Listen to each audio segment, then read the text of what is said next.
Hi, everyone. Thank you so much for joining us today. I'm Summer Serpis. I'm the Assistant Director of CAP, and we are here with our guest blogger, Maritez Apigo, who is going to be speaking about humanizing your online courses with Flipgrid. I'm going to drop a link in the chat here in just a minute with a link to the blog, which we published on Tuesday. This is a new event for us. We're trying to adapt, as we all are, to the current virtual situation and continue to offer professional development. So our plan is to keep, working on these different blogs and having different guest bloggers come in to share what they're doing in their classrooms. So we're happy to have Maritez here, and just so you guys know, she'll be doing her presentation. We'll have some time for interaction. We'll have some breakout room sessions. Feel free to use the chat to talk with each other and share any information you want to share. As many of you know, it's often challenging to try to facilitate a meeting and monitor the chat. So if you have questions, we will have time for Q&A at the end. So if you could just hold those off in the chat until we're at the end and we open it up for questions, that would be great. We are recording this and it will be available on the CAP website. So you can always check it out there and share it with your colleagues. And I'm gonna hand it over to Maritez. Thank you, Summer, and to CAP for having me. Welcome, everyone. I'm so delighted to have you join me this afternoon, despite the fires, poor air quality, and global pandemic. My name is Maritez Apigo, and I'll be sharing with you my concrete ideas for humanizing your online courses with Flipgrid. My Twitter handle is at the bottom there. I would love to know who is here joining today. So in a single chat entry, let's all greet one another with our name, college, and department.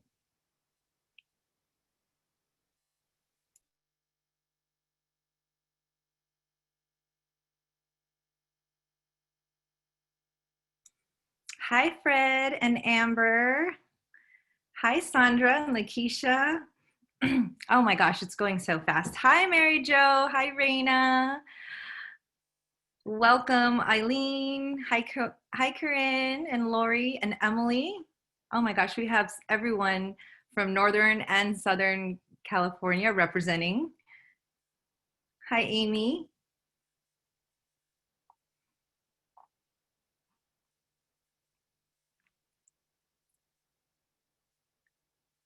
Hi, Annie and Affy. I'm so glad you can join me. I'm just going to tell you a little bit about myself. I have 2 decades of teaching. I started in middle schools and high schools, and then I switched over to the community college system. The last 8 years I've been teaching online, and now I'm training faculty at the college, district, and state levels. I'm an @1 online course facilitator. And at Contra Costa College, I'm the distance education coordinator, the open educational resources coordinator, and an English professor. Can I get a 1 in the chat if you have read my blog post?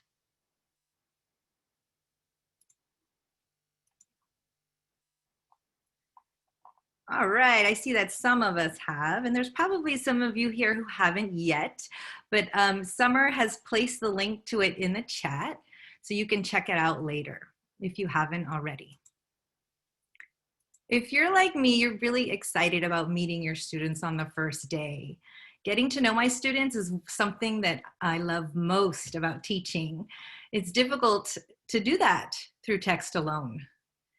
Our nonverbal cues, facial expressions, body language, the sounds of their voices are all lost when we create a course where all of our interactions are primarily text-based. Students also have difficulty making connections with their classmates if they never see them or listen to them. For me, community building has to begin on day 1, and it happens when we all meet through audio and video on Flipgrid.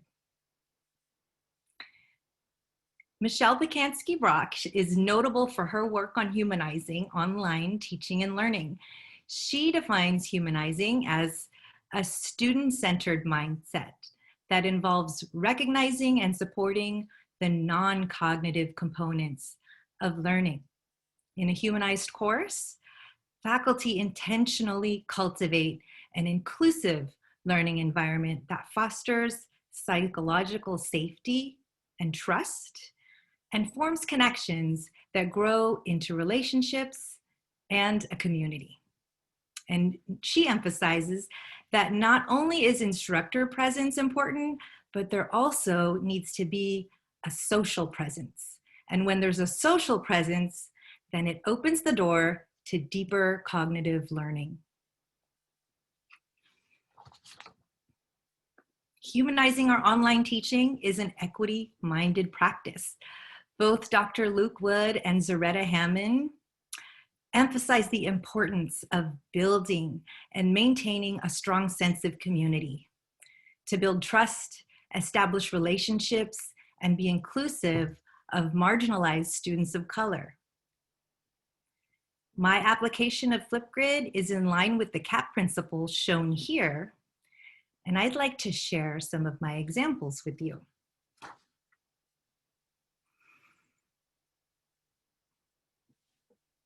So before I share some of my examples, I'll tell you a little bit about my class.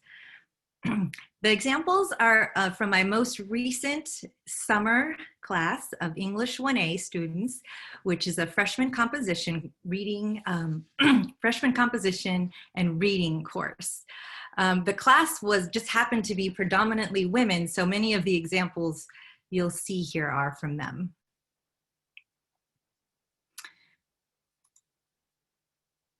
So in my first Flipgrid, I wanted to really start simple so that my students can just learn Flipgrid and also get to meet each other.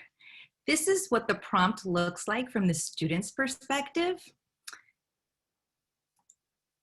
Hi, English 1A students. Welcome to Flipgrid 1, Introductions. Be aware of the 2 deadlines and leave 3 separate videos of your face telling us the following. In your first video, introduce yourself and tell us which of the 6 reading strategies you are already good at and which ones you want to improve. Make connections, visualize, ask questions, infer, determine importance, and synthesize. Then leave at least 2 video replies to classmates with friendly questions and/or comments. So that's the prompt, and I'm going to go ahead. This is what the Flipgrid looks like. What I did here was I recorded an example so students can use that as a model, and I pinned it so that it's the first one that appears in the grid.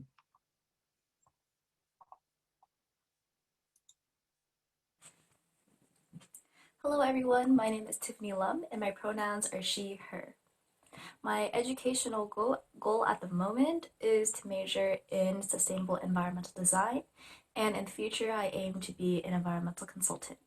I also plan to major or minor in civil engineering.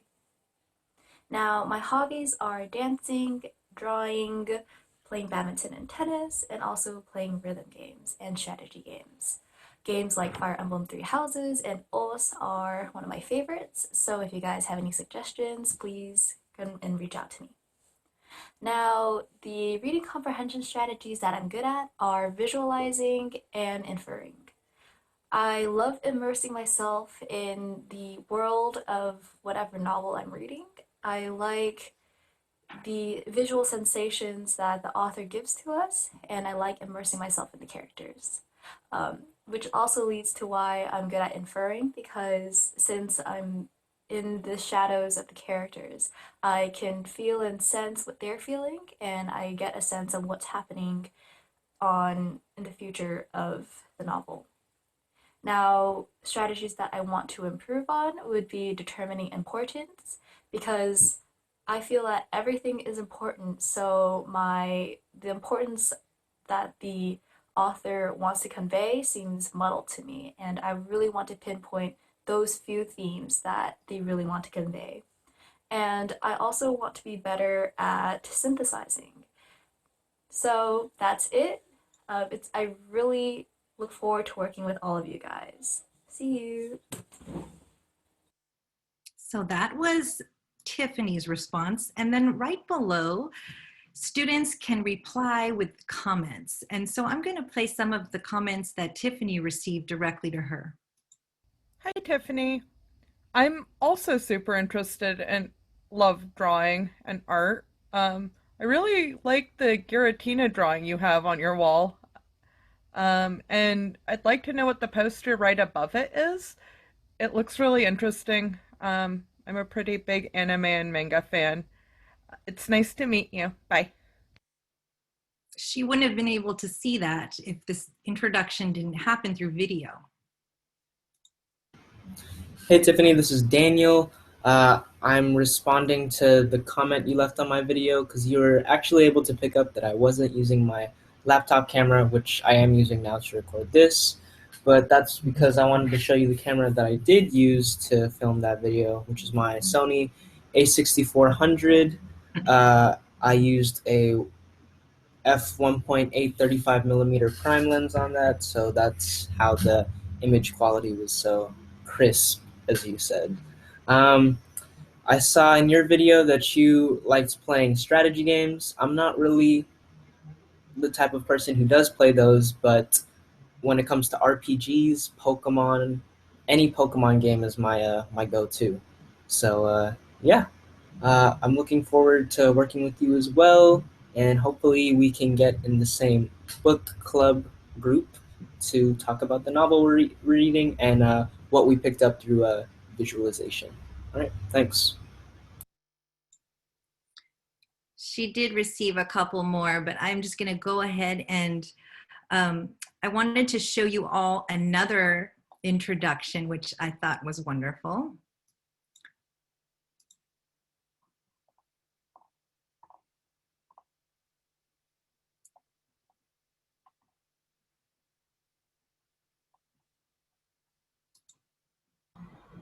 Hi guys, my name is Emily Hernandez. The personal pronouns that I go by are she and her.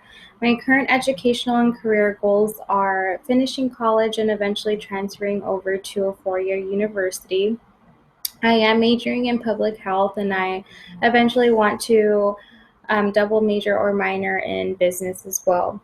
My hobbies are walking my dog, exercising as much as I can, watching different shows and movies whenever I have the time, hanging out with friends and family, and traveling as much as I can as well. Out of the 6 reading strategies I feel I am already good at are making connections and visualizing. I feel like those come very natural to me. And one that I would like to improve on is determining importance. I have noticed that that is something that I struggle with, and I would love to work on that because it would make my life that much easier. I would love to show you guys my dog. She's actually sleeping over here on the couch. Say hi, Ellie. Say hi, Ellie. Ellie is an all-white German Shepherd. A lot of people don't believe me when I say that she's going to be 2 years old in August. And yeah, guys, it was really nice meeting you. I look forward to taking this course and being on this journey with you guys. And I wish you guys the best of luck. Bye. So as you can see, when the students meet through Flipgrid, that they're actually sharing art, sharing their cameras, sharing their pets with one another, and the connections are already being formed, and that sense of community is getting fostered through this tool. After my students meet and greet on that first Flipgrid, then after that, they've learned the tool and they know how to use it. So you can start moving into the deeper course content that you have. So I'm going to share with you their next Flipgrid where my students first have read multiple articles from different perspectives on microaggressions. And this is the prompt that they have after reading all of those articles. Hello, students. We will share our experiences with microaggressions. We will also share the implied messages, the impact, and our reactions to those microaggressions. And this is just a low stakes way for students to kind of talk through their ideas before actually doing a higher stakes writing assignment or an essay. So over here again, I like to put an example one and pin it to the top so students can just follow that example. And I'll show you one student's response to the prompt. Hi everyone, so I've experienced two microaggressions mostly my whole life. The first one would be when people ask me where I'm from and assume I'm Mexican. Every time I tell them I'm from Nicaragua, they always say, oh, is that in Mexico, or where's Nicaragua at? And this would fall under alien in one's own land, and the message would be, you are not a true American. And this makes me feel annoyed and think that why does everybody assume that every Latino or Latina is Mexican? And the second microaggression I experience most of the time would be when people don't know how to pronounce my name correctly, which is Junieth. And this mostly happens when teachers don't know how to pronounce it or care enough to learn it.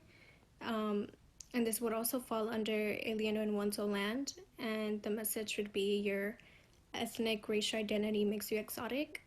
And I never thought that people not being able to learn my name would be a microaggression, but it is. And it makes me feel annoyed every time that I have to correct someone and they don't care enough to learn it.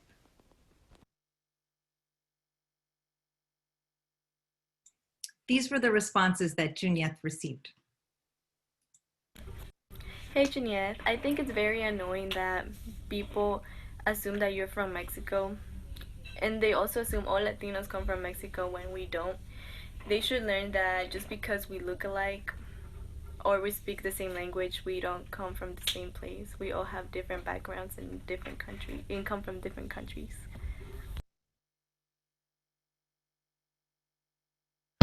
Hi, so your first microaggression of people always asking you where you're from happens to me all the time that I've started to make a game out of it. Like, I almost drag it out as long as possible because I've seen that it tends to make the person asking more awkward than you.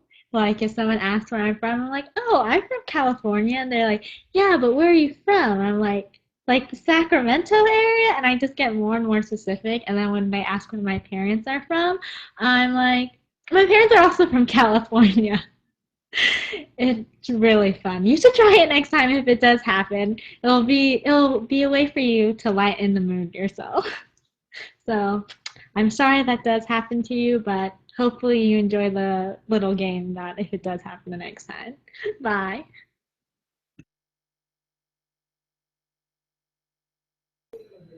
Hey, so I can really relate to what you're saying. I did feel like that when, when I was younger. It did bother me a lot, but the fact that people didn't know where I was from and would assume that I'm like Middle Eastern or, somewhere from South America, some type of Latin, right? But now you just get used to it, and which is sad, because you kind of have to get used to it because people are always going to assume what you are. And yeah, and it's like they don't need your permission to do that either, which is more irritating, right? But yeah, I feel it. I know where you're coming from, but all we can do is hope for a better world, and it doesn't seem like that now. But like I said, all we can do is hope. Hang in there. Hi, I have the same kind of experience. Even I try to teach people or my coworker how to pronounce my name correctly, but they didn't really care. They just pronounce how they pronounce. I tried to teach them, but they didn't learn. I didn't know that it's a microaggression, but now I feel that, oh, it's a microaggression. So as you click on all the different faces in the grid, you'll see that there's a whole conversation going on about microaggressions where students are supporting one another, disagreeing with one another, reinforcing the concepts that are being brought up in the reading, which is everything that I want them to think about before they engage into writing the essay. And one other Flipgrid I'd like to share with you is an experiment that I tried over the summer where I wanted to see what it would be like to have a goodbye Flipgrid, where at the very end in the last week, we all just use a Flipgrid to say our goodbyes. And I'll share with you one of them.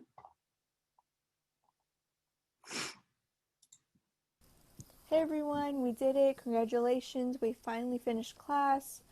I thought it went by pretty fast in my opinion. Good job completing all the essays and all the Flipgrids and all the quizzes, etc. It was really cool getting to know you guys online and to hear your personal experiences and opinions about certain topics. I think this class is very important and it's very relatable to what's going on right now in society. It was cool getting to know people on a more personal level, especially in my book club group. We all connected to our personal lives and we also revealed how this relates to current society. So it was awesome. Shout out to them. And it was really cool getting to know people on Flipgrid. I've never used Flipgrid before, so it was pretty cool getting to know other people and to hear their kind of personal connections on microaggressions or racial encounterments. It was really cool. Good luck to everyone on their future academic careers and adios. And Esperanza got several responses to her video. I'll play one of them. Hi Esperanza, thank you for responding to my video. Congratulations on finishing this course. I also hope that we can get to know each other more in the future, and I hope that we stay in touch. Bye Esperanza. So you can see how all the connections have been made throughout the course, that students, even want to stay in touch after the course is over. I'd like to show you the, click over here to show you how you can record a video in Flipgrid. And I'm just going to highlight a few different features in here. So when students get to the point where they're at this screen and ready to record, then over here on the top right corner are a couple of really helpful buttons. So one is, hello CAF community, it's Mari. It shows the prompt. So as you can see here, there was my video prompt, and then if students forget what they're supposed to be talking about, they can look at the prompt right here. And this does not get captured in the recording. So that's helpful. There's also this sticky note, which students can type in some notes of things that they would like to say so that as the video is recording, they won't forget. It'll just kind of be like a guide. And again, this does not get captured in the recording. So those are a couple helpful areas in Flipgrid as students are recording. And down here is where there are all of these other options and effects. Under options, there is one where students can record their screen. So when I click that button, I can hit start screen recording, and I can either choose to capture my entire desktop, or I can just get an application window. If you do the entire screen, there is this little webcam video that goes in the lower right-hand corner. Students could toggle it off by just clicking the X, and then it'll go away if they don't want to record their faces on that. If you do an application window, there's no webcam. So I can select which application I would like to share, and I'll choose my Chrome browser. And then it's going to count down, and then I can go over to the screen I want to record.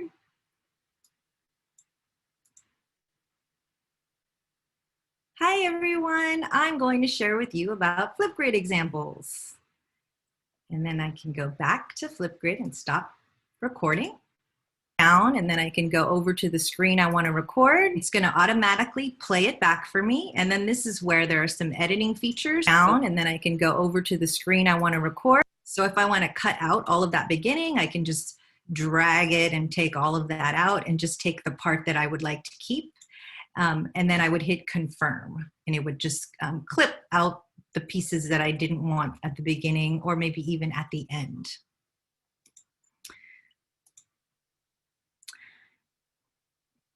If you click over here on effects, there are also some filters that are available. And then there's this pixel one that I'd like to show you for students who may be camera shy or for various reasons may not want to show their faces on camera.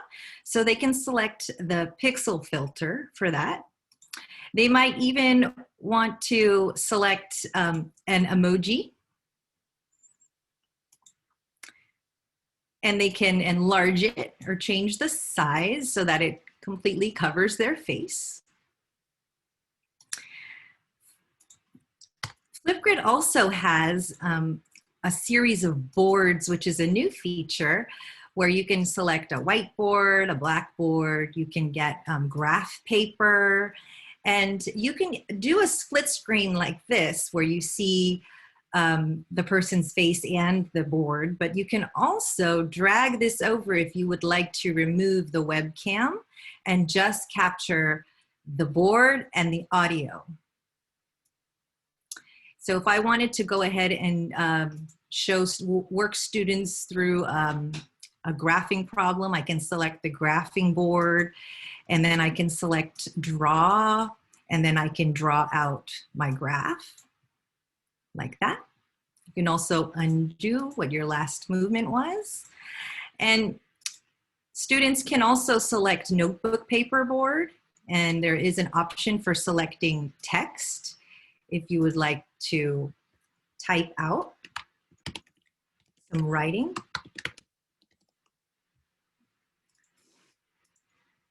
And this can also be resized. So I can hit record and say, hi everyone, I'm not really sure about my thesis, if it's clear or not. So here it is, and I'm hoping that you can give me some good feedback. When students are done, like I showed you just a moment ago, hi everyone, you would review it and you can edit it if you like. When students are ready, they hit this next button on the lower right corner. And they would snap a selfie, so snap one, and that becomes the thumbnail on the grid. Put their name in, and then they have to hit this submit button, which is the final step, and it's not letting me do it right now, but that would be the final step for it to become onto the grid. There is a free and seamless Canvas integration. And to set that up, you just want to be sure to watch my step-by-step video, which I'll ask Summer to put in the chat so that you can all view that if you want to integrate it into Canvas. All right, so now I would like to hear what you all think about Flipgrid. So how can you use Flipgrid in your classes? I'm going to move everyone into breakout rooms so that you can share ideas on how you would use this tool in your classes.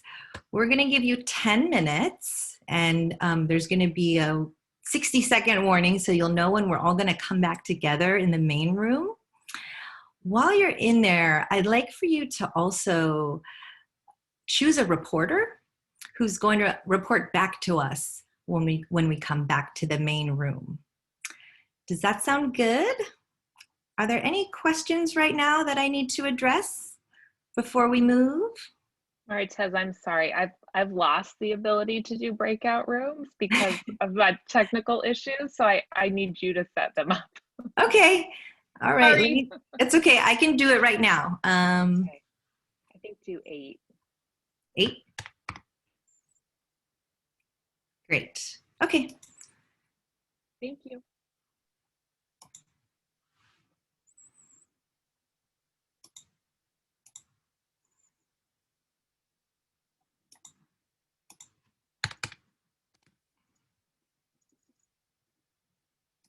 All right, so you're off.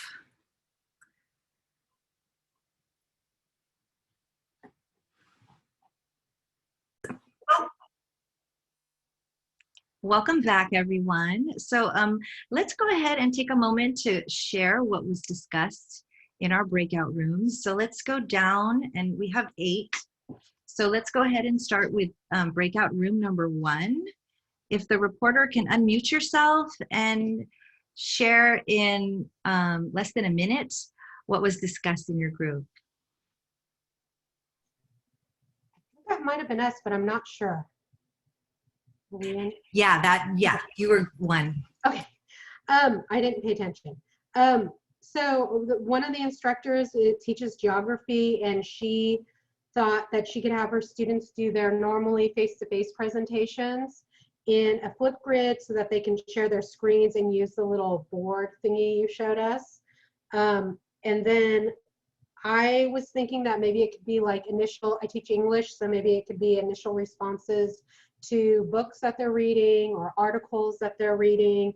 I was thinking, and I have tons of questions, but maybe they could respond to discussion board posts instead of doing a discussion board. Maybe use it as a brainstorming tool. So maybe the initial thoughts they have on an essay prompt, like what will they talk about? And then maybe even for peer review, or maybe, I don't know if they can post a paragraph and then use Flipgrid for the answers or for the responses, not the answers. So I have logistical questions, but that is probably my minute. Wonderful. Thank you, Lori. Let's go to breakout room 2.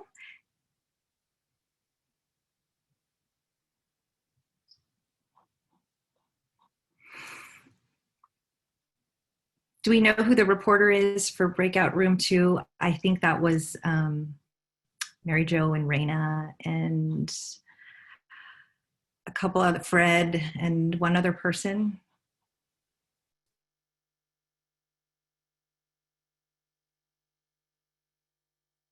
I don't think we set a recorder, but we talked mostly about just concerns about students not wanting to record video with their face showing, and just being sensitive to students not wanting to do that and trying to be inclusive regardless. That was probably about it in a nutshell. Yeah, that's a lot to talk about in 10 minutes. So I'm so happy that Flipgrid added these new features so that it can allow us to be more inclusive of students who don't have webcam capabilities or for a variety of reasons may not want to show their faces on camera. So the boards are great, you know, the pixelation is great. And then also the screen share are some good options. So let's go to breakout room 3. Hi everyone, I'm Amy, and I shared a breakout room with Lakeisha and Annie, and it was great. We kind of talked a little bit about life, and that was like a great way to have an icebreaker and bond. But one of the things that came up, I was able to share, I started my very first Flipgrid last week. And I think I'm like, all right, before I start round 2, I just needed to kind of be familiar a little bit more with the features. So of course, when I learned more about the pixelation, and group 2 kind of had a similar comment to that. So I think that's great because I had invited my class that I piloted it with, that they could, you know, share an image on their screen. So that was definitely helpful. But for instance, I ran into a situation with one of my students who did not have Flash on her computer. And we tried to, so she couldn't get the Flipgrid to work. And then we tried having her download the app from her phone, but it required a password. So I tried to change the settings on my side. And so it really brought up a conversation in our group that we were having on just how to really find that equity in Flipgrid, how to help reduce that anxiety, how to help these students. Do we need to be creating an alternative type of assignments, but really just trying to create that safe space. So maybe you have some advice for us. Yes, thank you, Amy. So the Flipgrid app is, used actually more in my classes. My students are often in their cars on their phones recording their Flipgrid videos. It's like that's the most common video I'm watching is a student in their car because it's the only quiet place that they have. So my students were running into that issue too, where it was asking for a code, and the way around it is to make sure that the students are accessing the Flipgrid from Canvas first, and then they load or launch the Flipgrid from Canvas. It will automatically open the Flipgrid app, not asking for any code, and then they can record that way. It's that one step of having to start in Canvas. It's part of the authentication and security. They just want to make sure that this is a student who should be accessing this Flipgrid, because everything is private, especially with the Canvas integration. No one else on the internet can ever watch these videos unless they're in the class. Let's go to breakout room number 4. Question, does Flipgrid require Flash? I thought Flash was going away. If you use it on your phone, then it doesn't. If you use the app, it doesn't. Okay, Flipgrid, I'm sorry, breakout room number 4.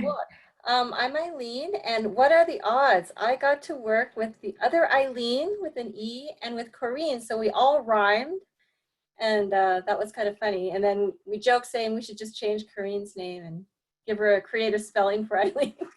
So we mostly just talked about the differences between using Flipgrid on the outside and then integrating it. So thank you for posting that tutorial. It can be a little tricky just getting started, but once it's inside, it's really, really useful. It only seems to confuse students a little bit who have used Flipgrid outside before. So they automatically want a code, and then you have to say, no, just go into Canvas. So making a tutorial for that, and then maybe if you can walk them through it the first time is helpful. Corrine also mentioned using it as a first week assignment for dual purposes. Her school was requiring that students submit something in Canvas that authenticated like who they were, that they really were the person in the class, right? And that's kind of an issue that's been going on in the state. Is it okay to ID students when they take a test and make sure that they really are the person who's doing the work and that kind of thing? So we had a little discussion about that. I just want to thank you for sharing that. I just want to point you all to the resources that are at the bottom of the blog. There's a couple of student resources that Michelle Bakansky-Brock from At One recorded that shows students both how to record a Flipgrid video using a computer, and then another one using the app. So you can embed those videos right into your courses so that students are already walked through the steps. Let's go to breakout room number 5. Is that our group, Maritez? Was that me, Kathy, and Denise? Sure, go for it. Is that Leslie? Yes, sorry, it's Leslie. Go ahead. Okay, hi everyone. Very quickly, I was in the group with Denise and Kathy, and it was a mixed group. So Denise had been using it for a few years. I just started using it really like this semester, and Kathy hasn't used it yet. I think like one of our golden lines from our breakout was that Denise actually uses Flipgrid even in her face-to-face classes.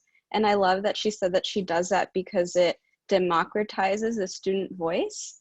And so she, students have an opportunity to like hear themselves in the virtual room. They're able to prepare for it, and they could delete as many times as they want until they're ready to post. So I love that idea. Obviously, we're talking about like a virtual classroom, but I think it's also important to think about like how can we use this in our face-to-face classes too. Thank you for sharing that, Leslie. And I'm so glad you highlighted that, Denise, because in our synchronous kind of settings, we are constrained by time, right? When we move to the virtual world and work asynchronously, now there's an opportunity for every single student to speak. You're not constrained by how much time you have when you're in the classroom or how much time is left in your Zoom meeting, right? Every student has an opportunity to participate. Okay, let's go to breakout room number 6. Well, that was me and Lee. And Lee, if you wanted to share, she had some additional, I thought, really interesting Flipgrid sort of tips. So Lee, you want to take it away? Okay. Yeah, actually, I've been using Flipgrid for about 2.5 years now. I first heard about it at OTC, and I like the way that that your animal is in the picture there, because it's essential for me. I teach at Fullerton College, and my real estate classes have capacity of anywhere between 70 and 110. And Michelle would be the first one. Against Brock would be the first one to say, "Oh, that's so unhumanized," but this has worked for me. So I don't like to do it on the first day of class, because some students are I don't know, they feel intimidated by the technology, but I incorporate at least 3 to 4 Flipgrids per 8-week class.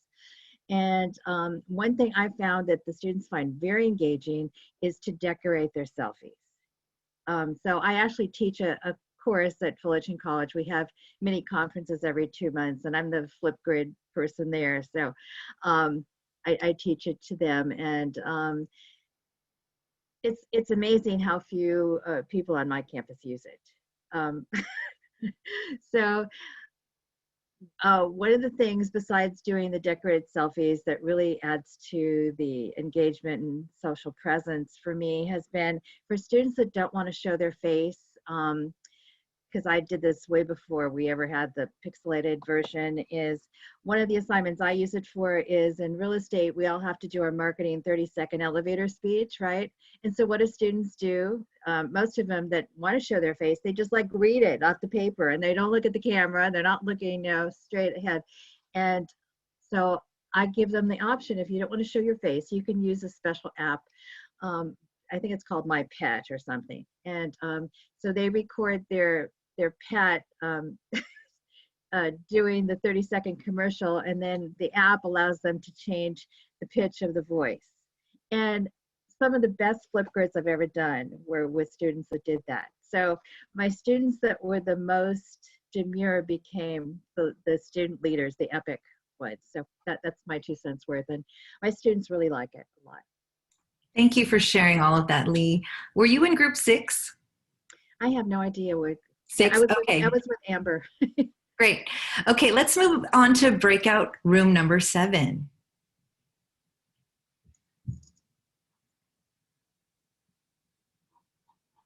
Hi, I think that was me and Robin. Okay. Yeah, we just talked about neither one of us has really used it a lot. I'm gonna experiment with it, and she has an idea of what she wants to do. She is using discussion boards that in the summertime worked great, but now it seems to not be working. And so then we just kind of talked about the differences of what's happening now as to what happened in the summertime. I mean, she used it in the summertime and it worked great. And so we just more talked about what's going on with the students. Like, if the students, like, now that school has started, I've got 2 kids that are doing stuff, and I have to pay a lot more attention to them, and I can't take the same amount of time to like go through the discussion board and enter stuff. And the other thing was, like, a discussion board could possibly be overwhelming on a cell phone, whereas like Flipgrid, it seems as though it may not be as overwhelming and a little more accessible on a cell phone, because a lot of students are accessing things using cell phones. Even if lots of colleges are like, we've got laptop loaners and Chromebooks, and there's still students out there that are accessing everything on their phone. So we ended up talking more about our students, I guess. That's great. Thank you, Sarah. Okay, let's go to breakout room number 8. Okay, I gotta unmute myself. So group 8, I had Stacy and Christy, and Stacy actually had used Flipgrid before, and I didn't realize that you could do breakout groups, like private breakout groups, which I think is fantastic, because I think that the students would even be braver. So I like that idea. My question, or we had some questions about accessibility, and if it was different from the internet and the one you integrate into Canvas? And what is the accessibility rating on Flipgrid?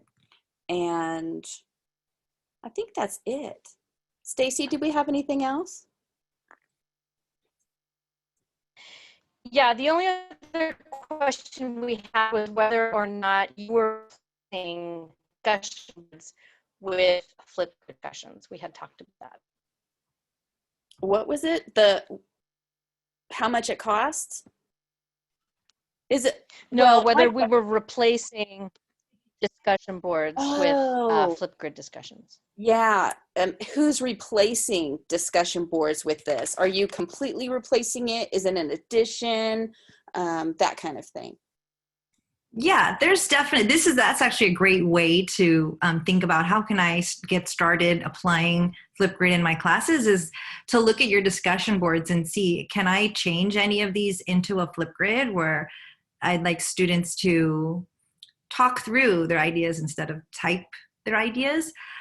If you have your students do presentations, Flipgrid is great for delivering a speech. They can share their slides while they're talking, or, so there's different ways you can think about, like, how do you want to use this? And then there was also that question about the accessibility, and every video is automatically captioned. There is also the capability to edit those captions if you'd like to make them more accurate. And the captions are actually pretty good. I've looked at them. They have punctuation and capitalization in there. Sometimes it may get like a word wrong, like if it's a name or some special term, it might get it wrong, but it's pretty good.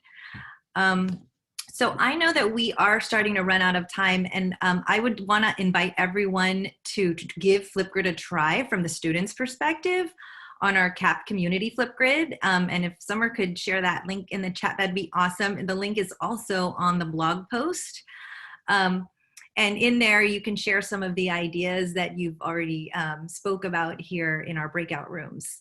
And I just love it when the virtual world and reality blend together.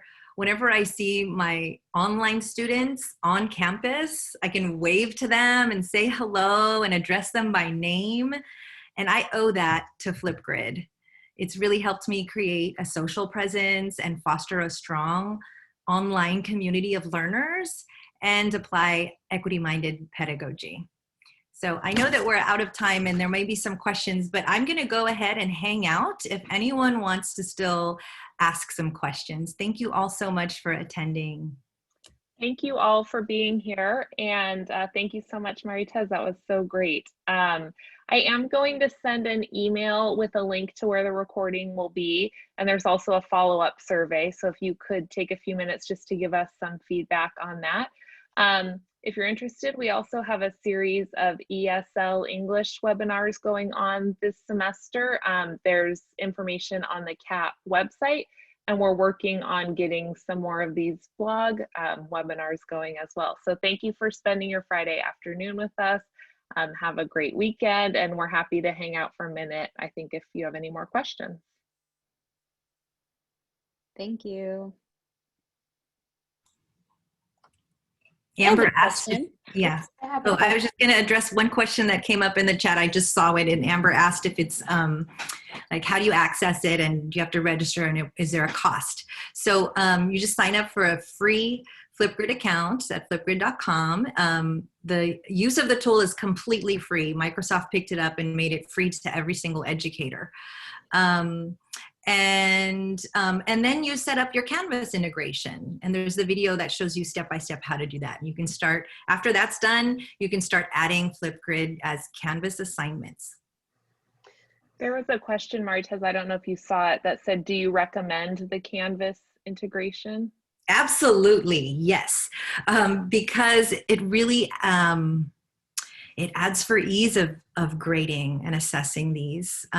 When you can go into the Canvas speed grader, and it will filter out just each student's videos individually, and you can just watch that one student's work on the Flipgrid and then grade them right in the speed grader. It goes right into the grade book. So that really helps me, and it saves time to have that piece of the integration happening. And then also, you know, the students don't have to go out to this external place and log in there and put in a code. Instead, it's just accessed directly from Canvas. I have another question. Oh, I was going to just read yours, Lori. So go ahead. I had another question too, but go ahead. Oh, so the one that in the chat was, how many Flipgrids do you use a semester, Maritez, and do you watch all of the Flipgrids? I do 6 throughout the semester. And so I I definitely do my first week. That's an important one for me to get to know them. And then the rest are just kind of sprinkled out. There's kind of a period where they have like 3 weeks in a row, but then they kind of get a break from them and are doing something else, another project.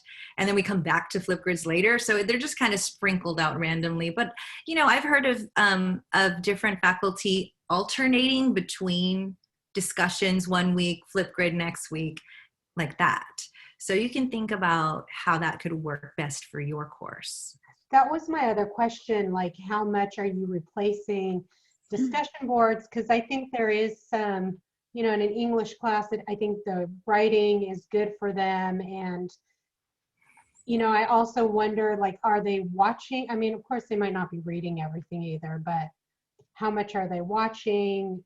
How much are you watching all of the Flipgrids? I do, because, and you know, you set your time limits, right, for the Flipgrid. If you just, it can be from 15 seconds all the way up to 10 minutes. So, you know, if you want them short and sweet, set it for a short time. You know, if they're doing a presentation, you might want to allow for more minutes. But I do watch all of them. I know that the students don't, but they're required to reply to each other. So they have to watch some of them as they're deciding who they want to respond to, right? Same with a discussion. Right. They have to look at some people, some classmates, in order to pick who they're going to reply to. There was another question about, does the integration bring in the groups? I think in Canvas, can you use a group assignment? Unfortunately, it doesn't. With any external tool that's used in Canvas, it doesn't work well together with Canvas groups. So it's an either or. So when you are setting up your Canvas assignment, you'll see you have the options to select either external tool or, you know, not, right? Like if you select the external tool, then the option to use Canvas groups goes away. So you have to pick either you want to set up an assignment through Canvas groups, or do you want to set up an external tool kind of assignment. So a workaround is to create multiple Flipgrid assignments, one for each group. Like you can label this group A, you know, your Flipgrid, group B, and so on. And students would just have to make sure they click into the right group when they're doing their recordings. There was another question about grading. I think you mentioned that you use the speed grader, but maybe, Sandra, I don't know if you want to chime in. Maybe she's asking like how you grade them, like if it's credit, no credit, or, you know, not. Yeah. If it's replacing, because I love the idea of it replacing some of the discussion boards, especially when we're reading our memoir or novel and they're in groups. I thought, well, how could that replace the discussion board? And I thought, okay, so I give them a typed like response that's due to me, but the next day, maybe they could go into groups and start their discussions. But then how do I grade fairly and give them credit for those discussions if it's not credit, no credit? Because I don't know, I want it to be more than credit, no credit, but I don't want to penalize. I want to be fair. Yes, you can definitely set up rubrics in Flipgrid, and this is the teacher's view of a Flipgrid. I'm going to click on this pencil icon in the upper right-hand corner to edit. And at the very bottom is this feedback section. So they have a default basic feedback one where they're the scoring could be based on this, but you can put in custom feedback, and then you can, this is what I have right now as my custom, but you can go in and just edit this to whatever criteria you want to evaluate them on, a description, put in scores, and then when you grade your Flipgrids, you can use your rubric when you're assessing them. That's true, and I would make the rubric, I think I guess the weight of the score would probably be on the written assignment before the Flipgrid, and then maybe, you know, not credit, no credit, but very close to it. I don't know if I like grading their actual responses unless it's written on the discussion board. I don't know, that feels weird to me. So I'd probably be easy on that and just count the number of responses, give them, you know, if you do this many, and then sort of say it's gotta kind of be substantive. I don't know. Yeah, I know. I kind of grappled with that too. All of my Flipgrids are really low stakes. You know, to give you an idea, they're 10 points each when my essays are between 100 and 300 points. Okay. So, I mean, they honestly could pass the class if they didn't even do any of the Flipgrids. They're that low of a stakes. But students participate in them because they prepare them for the essays that they're supposed to write. So, if you make it relevant and students see how it fits into the bigger scheme of your course, they're going to participate even, if you assign it just 10 points, they're just such a low value, right? Yeah, and I was thinking if it's in groups, they'll be even braver because they're in these groups all semester, for me at least. Definitely, yeah, because then they'll have that really strong sense of community established among that small group. Great, thank you. Yeah, you're welcome. The question of whether it works just as well on the phone when students are recording on the phone. Absolutely, yeah. More than half of my students are doing their Flipgrids on their phones. And then can you use Flipgrid with Pearson MyLab courses? If your Pearson MyLab is in Canvas, then yes, because then you would just add Flipgrid as another Canvas tool that you're using. It can't go into Pearson MyLab, but it can be integrated into Canvas. Yeah, I don't use Canvas. I use Pearson MyLab for everything, discussions and everything. And you can create a page. It becomes the course management, the learning management system with discussions and homeworks and exams and projects. And so I could create a page that might be Flipgrid discussions. Yeah, and then if you did that, you would need to send them to the Flipgrid website with a code. And then you would, when you do your assessing, you would need to bring their scores back into your Pearson MyLab gradebook. So it's a few more steps. And then there's a question, have you had the students do peer review Flipgrids? Yeah, definitely. It's a great tool for peer review, especially in small groups where students, share their work and then they go in and give one another feedback on drafts or part of a draft or just, a thesis. Those work really well with Flipgrid. How do you do that? Like, where do you set up the peer review then? Like, where they put in their paragraphs or their thesis or whatever? Do you know what I mean? Yeah, so you could use well, there's different ways different options. You can have the student read it aloud. You can have them type it onto the notebook board so that it's not a webcam video, but they're just visually seeing the writing. And that would be their first video. And then the students' responses can be, whatever it is you'd like it to be, but the feedback would go below and comment on that original video. So do the students already know who's in their group? Because you said like small group feedback. So do you just like have a code and then students already know who's in their group so they know to look for that person's Flipgrid and give them feedback only on the people in their groups? You would need to set up each group with their own Flipgrid.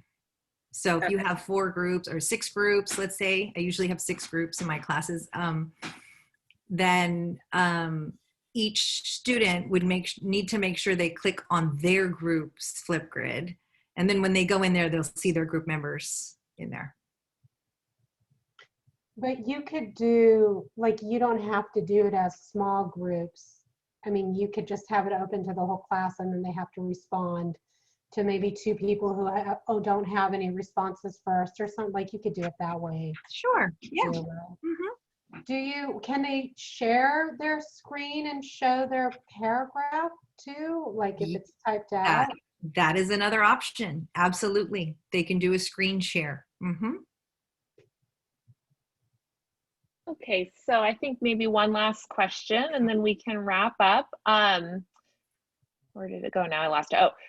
Do you recommend that they use Flipgrid through the app or go through the Canvas app to access? I think maybe this is on the phone. If they're going in on the phone, do they go through the Canvas app?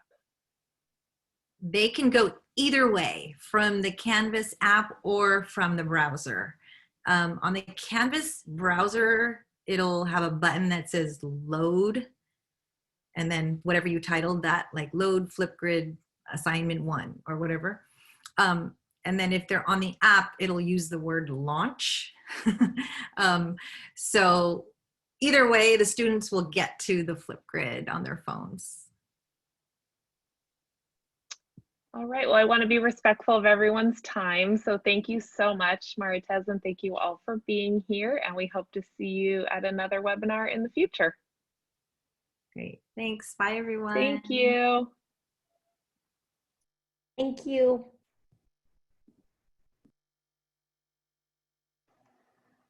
Maritez, can I just ask you a quick question? I was just wondering what happened to Summer. I guess she just left. I was thinking about having students do little mini TED Talks for 10 minutes. So how do they screen share a PowerPoint? They click on record screen. You want me to share my screen? Yeah.